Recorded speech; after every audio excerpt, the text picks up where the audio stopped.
Ahmedabad corporation વિકાસના નામે આડેધડ ખોદકામ બોપલમાં ઠેર ઠેર કરવામાં આવી રહ્યું છે। આ ખોદકામ ક્યાંક પહોળાઈના નામે રોડનું ખોદકામ કરવામાં આવ્યું તો ક્યાંક પાણીની લાઈન નાખવા રોડ ખોદી નાખ્યો છે।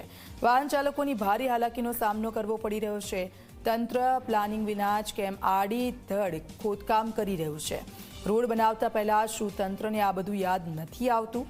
પ્રજાના ટેક્સના પૈસાનો કેમ કોર્પોરેશન વેડફાટ કરે છે? ક્યારે તંત્રના સત્તાધીશો વ્યવસ્થિત રીતે પ્લાનિંગ કરશે? રોડ બનાવતા પહેલા ગટર લાઇન પાણીની લાઇનની ખબર નહોતી?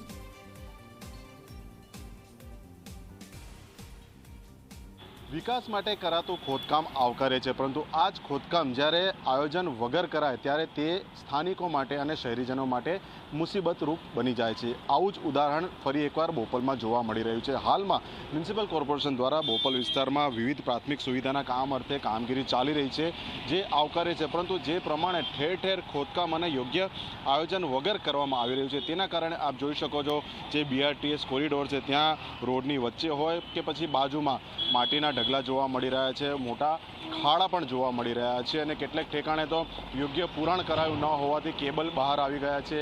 વિશાળ માટીના ઢગલા છે અને આની વચ્ચેથી જ સેંકડો વાહન ચાલકોએ પસાર થવું પડી રહ્યું છે। આ પ્રથમવાર નથી બોપલમાં, આ અગાઉ પણ ડ્રેનેજની લાઈન નાખવાની હોય, પાણીની લાઈન હોય કે પછી સ્ટોમ વોટર હોય, આ જ પ્રમાણે એક સામટું કામ શરૂ કરવામાં આવ્યું હતું અને તેના કારણે લોકોને પારાવાર મુશ્કેલી પડી હતી। ફરી એકવાર આ જ દ્રશ્યો જોવા મળી રહ્યા છે, ત્યારે પ્રશ્ન એ થાય છે કે ભૂતકાળના અનુભવના આધારે મ્યુનિસિપલ કોર્પોરેશન શા માટે બોધપાઠ નથી લેતું? કેમેરા પર્સન અરવિંદ સોલંકી સાથે અર્પણ કાયદાવાલા ઝી મીડિયા, અમદાવાદ।